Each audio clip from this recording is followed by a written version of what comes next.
ഇതിന്റെ അനിയത്തിയാണ്. എന്റെ അനിയത്തിന്റെ പേരെന്താന്ന് ഞാൻ പറഞ്ഞുതരാം. അനന്യ എന്നാണ്. അനന്യ കൃഷ്ണനുണ്ടോ? അനന്യ കൃഷ്ണനാണ്.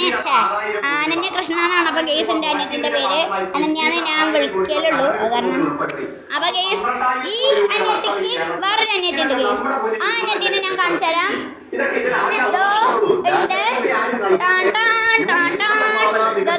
ഹനുമാനെ പോലെ നിൽക്കുന്നുണ്ട് ഗെയ്സ്.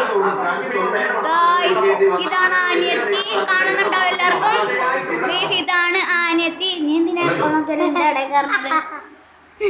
ഗെയ്സ്? അപ്പൊ ഇതാണ് എന്റെ വേറൊരു അനിയത്തി. ഇവരുടെയൊക്കെ കൂട്ടച്ചാട്ടായിട്ടാണ് ഗെയ്സ് വരുന്നത്. അപ്പൊ ഗെയ്സ്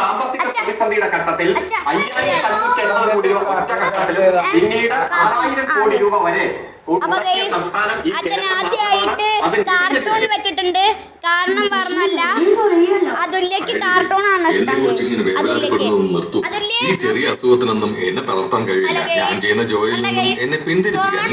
വീഡിയോ എടുക്കുമ്പോ ഇങ്ങനെയാണ് അതുല്യ. അപ്പൊ നമ്മുടെ വീഡിയോ വേറൊന്നല്ല, ഇനി അതുല്യം ഞാനും അനന്യയും തമ്മിലുള്ള ഫോട്ടോന്റെ പോസ്റ്റ് ഒക്കെ വരുന്നതായിരിക്കും ഗെയ്സ്. അതുല്യക്ക് ഏറ്റവും ഇഷ്ടമുള്ളത് എന്താന്ന് നിങ്ങളെ ഒന്ന് കമന്റ് ചെയ്യും.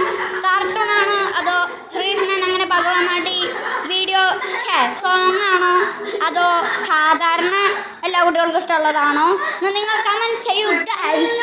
ഓക്കെ ഗൈസ്, ശരി ഗൈസ്. അപ്പോൾ നമ്മുടെ വീഡിയോ അത്രയേ ഉള്ളൂ. ചെറിയ ചെറിയ കണ്ടന്റിന് ഇങ്ങനത്തെ വ്ളോഗിങ്ങും വരുന്നതായിരിക്കും. ഞാൻ പറഞ്ഞില്ലേ, പുതിയ ഞാനിന്ന് അൺഎക്സ്പെക്റ്റഡ് ആണ് ഗൈസ്.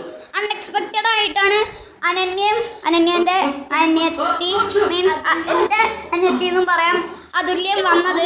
അൺഎക്സ്പെക്റ്റഡ് ആണ് ഗെയ്സ്. അത് ഒക്കെ അവിടെ കട്ടെ ഗെയ്സ്. നമ്മുടെ അതുല്യനെ ഇഷ്ടപ്പെട്ട ഒരു ലൈക്കും സബ്സ്ക്രൈബും അങ്ങ് അടിക്കുക. അനന്യനെ ഇഷ്ടപ്പെട്ട ഒരു സബ്സ്ക്രൈബും കമൻറ്റും ചെയ്യാം. അപ്പോൾ ഗെയ്സ് നമ്മുടെ വീഡിയോ അത്രേ ഉള്ളൂ. അപ്പോൾ good bye, Tata, bye bye.